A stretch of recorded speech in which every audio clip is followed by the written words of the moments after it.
अस्सलाम वालेकुम। अस्सलाम नमस्ते सत श्री अकाल। उम्मीद करता हूँ फिट होंगे, बेहतरीन होंगे, अपनी लाइफ अच्छे से एंजॉय कर रहे होंगे हम चारों की तरह। आज एक और वीडियो और उसका टाइटल है वीडियो का टाइटल है जी, Pakistan and China will be angry at what India Supreme Court said, article 370 was temporary. और अभी वीडियो देखते हैं। वर्ल्ड फेयर की वीडियो है जी। और मेरा नाम है राणा मोहम्मद अली, मेरे साथ हैं मोहम्मद समीर खोखर, नदीम इकबाल जंजुआ। और शक्लानी बात। So guys let's start. नमस्कार and welcome you to world affairs. मैं हूं प्रशांत धवन। नाउ आप में से कई लोग सोच रहे होंगे कि अचानक से जम्मू कश्मीर का आर्टिकल 370 न्यूज में क्यों आ चुका है। इस पर बहुत सारे आर्टिकल्स क्यों पब्लिश हो रहे हैं, ना सिर्फ इंडिया में, पूरी दुनिया में, चाहे बीबीसी हो, अमेरिकन मीडिया हो, इंडियन मीडिया तो ऑब्वियसली यहां पर बात कर रहा है कि सुप्रीम कोर्ट ने फाइनली अपहेल्ड करी है द एब्रोगेशन ऑफ आर्टिकल 370। अब कोई ये चांस नहीं बचा कि सुप्रीम कोर्ट कल को ये कह दे कि जी आर्टिकल 370 गलत तरीके से हटाया गया था, आर्टिकल 370 को वापस लाओ। सुप्रीम कोर्ट ने भी कंफर्म कर दिया ये बात कि आर्टिकल 370 एक टेम्पररी प्रोविजन था और सरकार ने एक प्रॉपर कॉन्स्टिट्यूशनल तरीके से इसे एब्रोगेट किया था। और यहाँ पे आप देख पाएंगे पीएम मोदी की भी ट्वीट है, बहुत लंबी ट्वीट करी है उन्होंने इसको लेकर। उन्होंने ये कहा है कि मैं एश्योर करता हूँ the resilient people of Jammu Kashmir Ladakh that our commitment to fulfilling your dreams remains unwavering.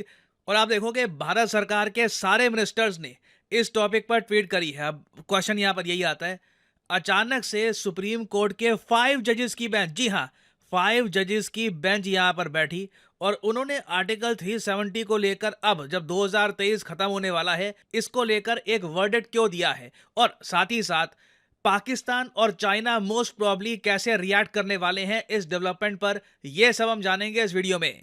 Now ये सारा इशू स्टार्ट हुआ था 5 अगस्त 2019 को। ये वो डेट है जब आर्टिकल 370 को एब्रोगेट कर दिया गया था और साथ ही साथ जम्मू कश्मीर जो अपने आप में एक पूरी स्टेट थी, उसे 2 हिस्सों में डिवाइड करके 2 यूनियन टेरिटरीज बना दी गई, एक जम्मू कश्मीर यूटी और दूसरा लद्दाख यूटी। नहीं तो इससे पहले आपको याद होगा ये पूरा एरिया, ये सब एक स्टेट हुआ करता था। और आर्टिकल 370 हटाना इतनी बड़ी बात इसलिए थी क्योंकि आर्टिकल 370 के अंडर ना जो कानून पूरे भारत में लागू होते थे, मान लो केंद्र सरकार है, उन्होंने एक कानून बनाया, वो पूरे भारत पे लागू हो रहा है, तमिलनाडु, मध्य प्रदेश, आसाम, हर जगह, वो कानून जम्मू कश्मीर में लागू नहीं होते रहे जब तक जम्मू कश्मीर की जो सरकार है उसे अप्रूव ना कर दे। कुछ एरियाज को छोड़कर, जैसे कि डिफेंस का एस्पेक्ट हो गया, फॉरेन अफेयर्स का एस्पेक्ट हो गया, फाइनेंस का इशू हो गया या फिर कम्युनिकेशन का इशू हो गया, ये सब टॉपिक्स को छोड़ के ना हर जगह स्टेट गवर्नमेंट जो थी जम्मू कश्मीर की, उसके पास बहुत ज़्यादा पावर थी। उसके अलावा जम्मू कश्मीर का एक खुद का संविधान भी था, खुद का फ्लैग भी था। जी हाँ, ये भी कई लोग भूल जाते हैं ये बात। अगस्त 2019 से पहले जम्मू कश्मीर का खुद का फ्लैग हुआ करता था। यहाँ पे आप देख पाएंगे the state flag of Jammu Kashmir.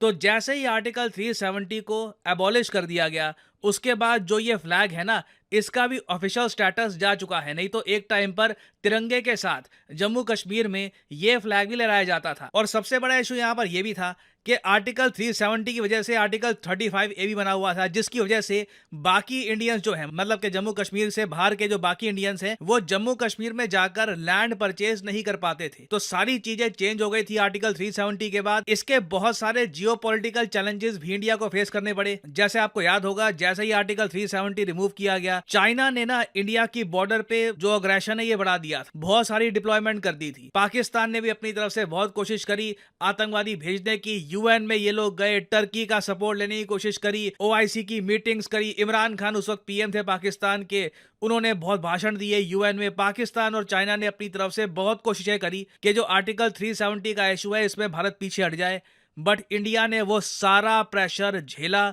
और आज के समय लिटरली आप कह सकते हैं इंडिया हैज वन। वो टाइम बीत चुका है, चाइना भी अब ठंडा पड़ चुका है, पाकिस्तान भी ठंडा पड़ चुका है, बट इंडिया ने जो डिसीजन लिया था इसे रिवर्स नहीं किया गया। मगर क्वेश्चन देखिए यहाँ पर यही था कि क्या supreme court of India Bharat सरकार को यह कह सकता है कि जिस तरीके से आपने आर्टिकल 370 हटाया था ना, ये अनकॉन्स्टिट्यूशनल है, चलिए इसको वापस लेके आइए। क्योंकि भारत में कई पॉलिटिशियंस हैं, कई पॉलिटिकल पार्टीज हैं, उन्होंने अपने इलेक्शन मैनिफेस्टो में लिखा था कि कल को अगर हम पावर में आ जाएं तो हम आर्टिकल 370 को वापस लेके आएंगे, या फिर आर्टिकल 370 को लाना बहुत ज़्यादा इंपॉर्टेंट है। तो सुप्रीम कोर्ट का जो वर्डिक्ट है बहुत ही इंपॉर्टेंट होने वाला था, क्योंकि इंडिया में आप कह लीजिए, देखो हमारी जो जुडिशरी है आज भी बहुत ज़्यादा फ्री है।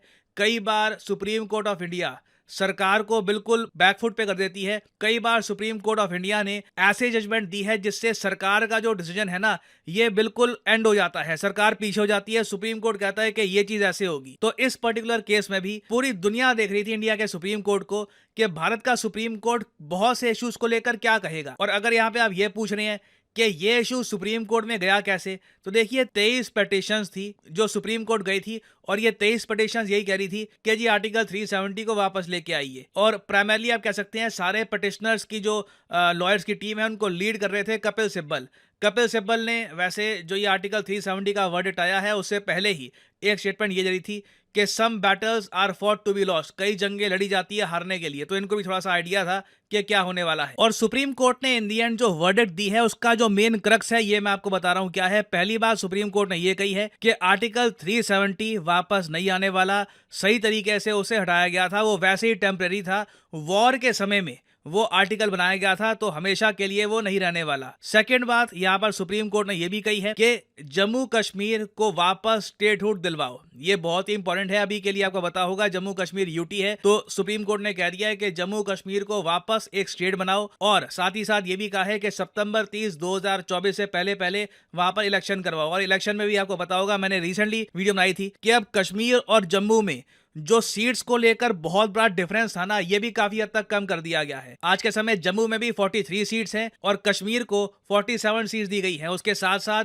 कुछ सीट्स हैं जो डिसाइड की जाएंगी बाय द लेफ्टिनेंट गवर्नर। तो इलेक्शंस भी अब काफी हद तक इवन कर दिए गए हैं। तो मोस्ट प्रोबेबली आपको जम्मू कश्मीर में 2024 के साल में चुनाव देखने को मिलेंगे। उस सब के अलावा देखिए सुप्रीम कोर्ट ने एक बात ये भी कही है सरकार को कि एक ट्रुथ एंड रिकंसिलिएशन कमीशन बनाओ। ये बहुत ही इंपॉर्टेंट है। देखिए इन दी एंड ह्यूमन राइट्स हम इग्नोर नहीं कर सकते, तो सुप्रीम कोर्ट ने सरकार को यह कहा है कि कमीशन बनाइए जो जांच पड़ताल करेगी कि जब जम्मू कश्मीर में प्रोटेस्ट हो रहे तो उस टाइम जब जो भी एक्शन लिया गया तो क्या ये नॉन स्टेट एक्टर्स द्वारा लिया गया था या फिर स्टेट एक्टर्स, मतलब के सरकारी जो कर्मचारी हैं या फिर सरकारी जो पुलिस है, पैरामिलिट्री फोर्सेस हैं, उन्होंने ये सब किया था। तो अगर मान लो किसी पे अत्याचार हुआ है, उन्हें भी जस्टिस देने का पूरा प्रावधान ओपन किया गया है। कोशिश यहाँ पर यही है सुप्रीम कोर्ट की कि किसी वर्ग को ये ना लगे कि उनकी बात सुनी नहीं गई। तो सिंस ये जो इशू है ये कश्मीर को बहुत ज्यादा डीपली इंपैक्ट करता है, इस टॉपिक पर मोस्ट प्रोबेबली पाकिस्तान और चाइना की तरफ से रिस्पॉन्स आने वाला है, रिएक्शन आएगा। कुछ अगर वो लोग स्पेशल बोलते हैं, कुछ रिमार्केबल बात वहां से आती है, तो उस पर मैं आपके लिए एक अलग से वीडियो बाद में ले आऊंगा। और फाइनली यहाँ पे मैं आपसे क्वेश्चन भी पूछूंगा। क्वेश्चन ये है कि किस डेट को international anti corruption day celebrate किया जाता है दुनिया भर में। यह है यहाँ पे आपकी ऑप्शन, दिसंबर 1, दिसंबर 7, दिसंबर 8 या फिर दिसंबर 9। कमेंट सेक्शन में करिए उत्तर। जो लोग सही आंसर देंगे कोशिश करूंगा मैं कि उनकी कमेंट को हार्ट दे दूं। और अनअकैडमी के देखिए ऑफर चल रहे हैं आज के समय।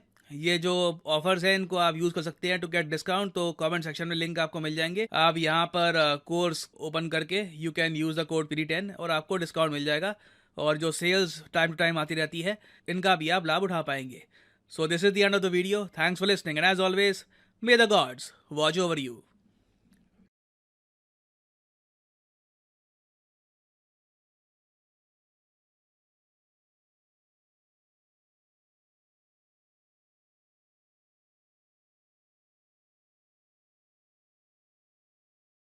वीडियो अच्छी थी जी, ज़बरदस्त वीडियो थी। और लेकिन ये है कि उन्होंने ये आर्टिकल जो है ये लॉ जो है ये हटाया है। और उसको उन्होंने कहा है, उन्होंने साबित भी कर दिया अपनी कोर्ट में कि ये टेम्परेरी था। तो अभी चाइना और पाकिस्तान की तो बात बीच में हम पहले ही हम कहते हैं एज अ पाकिस्तानी, मैं तो यही कहता हूँ कि हम तो पहले भी चाहते थे और मैं पर्सनली चाहता था कि यार अगर इंडिया उसको होल्ड कर सकता है, संभाल सकता है, तो अपने हिसाब से लॉ जो है वहाँ पे लागू करे। क्योंकि जितनी तरक्की वो करवा रहा है उनको, जितना आगे लेके जा रहा है, जिस तरह इंडिया जा रहा है वो उनको भी लेके जाएंगे आगे। और कौन सा मतलब मुल्क में ऐसा बंदा होगा या कह लें कि कौन सी ऐसी फैमिली होगी या पेरेंट्स होंगे वो चाहेंगे नहीं कि बच्चा हमारा आगे बढ़े, तरक्की करे और वाकई पूरी दुनिया में नाम बोलता है अभी इंडिया का, तो वो लोग चाहेंगे। तो अभी पाकिस्तानी जो है वो कोशिश कर रहे हैं किसी ऐसी बंदे को सिलेक्ट करने की, और अभी देख ले पाकिस्तान के हालात किस तरह के चल रहे हैं। तो ये इस तरह की सिचुएशन हो तो कौन सा मुल्क आपके साथ जुड़ना चाहेगा। तो कोई कारोबार की अगर बात करें, बिजनेस की बात करें, तो वो नहीं यहाँ पे करना चाहेंगे। तो मेरे ख्याल में उन्होंने फैसला अच्छा लिया है और अपनी मर्जी से जो भी लॉ इम्प्लीमेंट करना चाहते हैं वहाँ पे वो अपनी मर्जी से कर सकते हैं। तो बहरहाल ये इन्होंने अपने फैसले लेने हैं और इस पे हमें कह लें कि कोई शर्मिंदगी नहीं है, कोई ऐसी चीज़ नहीं है कि आप बोले कमेंट सेक्शन में कि यार आप लोगों ने मतलब इसके मुखालिफ बात की है या इसके ऊपर डिबेट की है कुछ।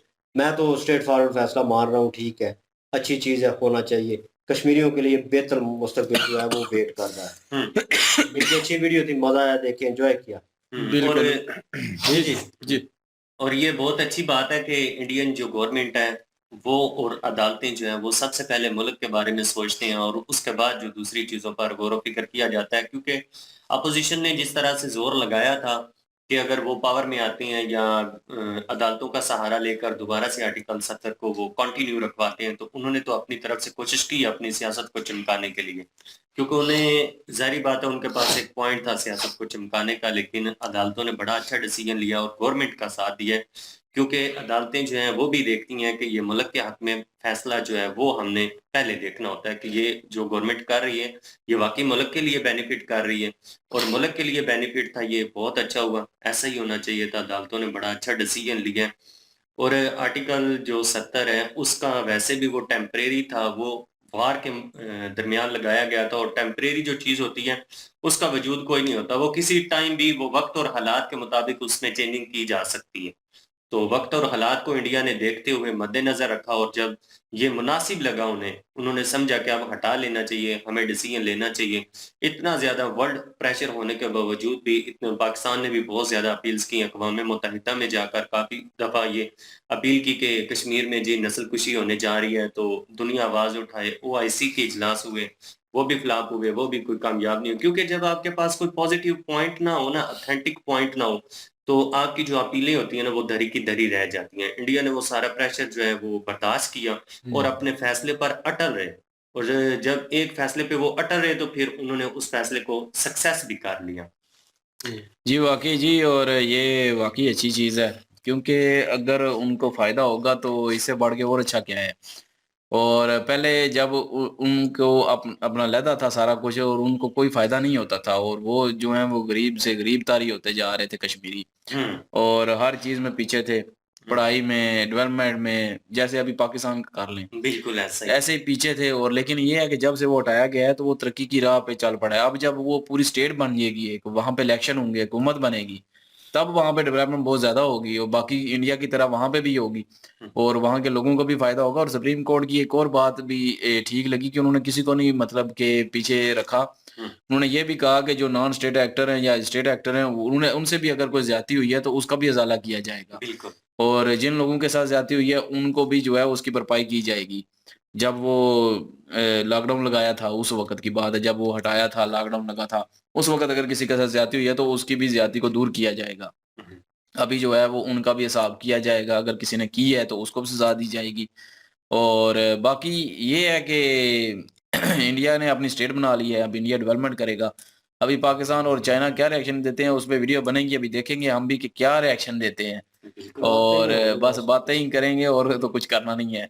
तो बहरहाल ये है कि वीडियो पूरी डिटेल से इन्होंने क्रिएट की है, मज़ा आया सुन के और नॉलेज मिला है। जी। बिल्कुल जी, बाकी यार 2 कंट्री थे इस एक खित्ते के लिए जो है ना कि बहुत ज़्यादा लड़ाई चल रही थी, बहुत अरसे से। तो इस दोनों कंट्री के ऊपर ये था कि इंडिया बहुत आगे निकल चुका है, पाकिस्तान दिन-ब-दिन पीछे जा रहा है। तो इसलिए फिर वो जो हिस्सा है जिसके लिए लड़ाई थी, वो लाज़िम फिर इंडिया के पास ही जाए तो ज़्यादा बेस्ट है, क्योंकि उसके पास मतलब बहुत सारी ऐसी चीज़ें वो वहाँ ला के इम्प्लीमेंट करके वहाँ बेहतरी ला सकता है, ना कि पाकिस्तान वहाँ कुछ भी नहीं कर सकता। पाकिस्तान ने अपने इलाकों को इतना मतलब आज तक तब्दील नहीं किया, कुछ नहीं हुआ। तो इसे इस जो हिस्सा या पूरा कश्मीर का है, तो इसका अगर इंडिया के पास जाएगा तो ज़्यादा फ़ायदा होगा। वहाँ लोग भी देखें खुश हैं, पाकिस्तान के हर कोई जो पीओके कर लो, वहाँ के लोग कितने परेशान हैं। अगर उसमें कश्मीर भी ऐड होता है, तो हम उन्हें को क्या दे सकते हैं? हमारे पास है क्या देने के लिए? तो इंडिया काफ़ी आगे निकल चुका है। इंडिया ने काफ़ी मतलब बेहतरी इलाज अपने मुल्क में लाई है और कश्मीर में भी लाने की कोशिश कर रहे हैं। तो अभी इलेक्शन भी होंगे, वहाँ अगर मतलब एक सूबा बन जाता है, तो वहाँ बेहतरी आएगी ना, तो हटाने की ज़रूरत नहीं है। इंडिया ने जो डिसीजन लिए हैं उसके ऊपर जो है ना वो मतलब ये ऐसे कायम रहे हैं, पीछे डोले नहीं है, पीछे नहीं हुए उस फैसले के ऊपर, ये बड़ी बात है। और मुझे एक और बात बहुत अच्छी लगी है कि जो सुप्रीम कोर्ट है वो आज़ाद है, वो अपने फैसले कर सकता है, ये बहुत बड़ी बात है। क्योंकि और सुप्रीम कोर्ट भी उन लोगों के हक में ही होगा ना जिनका फायदा तो कश्मीरियों का होगा। अगर वो इंडिया के साथ रहते हैं तो उनका फायदा होगा, अलग होंगे तो फायदा नहीं होगा, नुकसान होगा, कई किस्म के मसाइल पैदा होंगे। तो सुप्रीम कोर्ट वही फैसला करता है जो भी आज़ाद होता है, पाकिस्तान का हो या इंडिया का। पाकिस्तान को तो सुप्रीम कोर्ट आज़ाद नहीं है, इंडिया का आज़ाद है।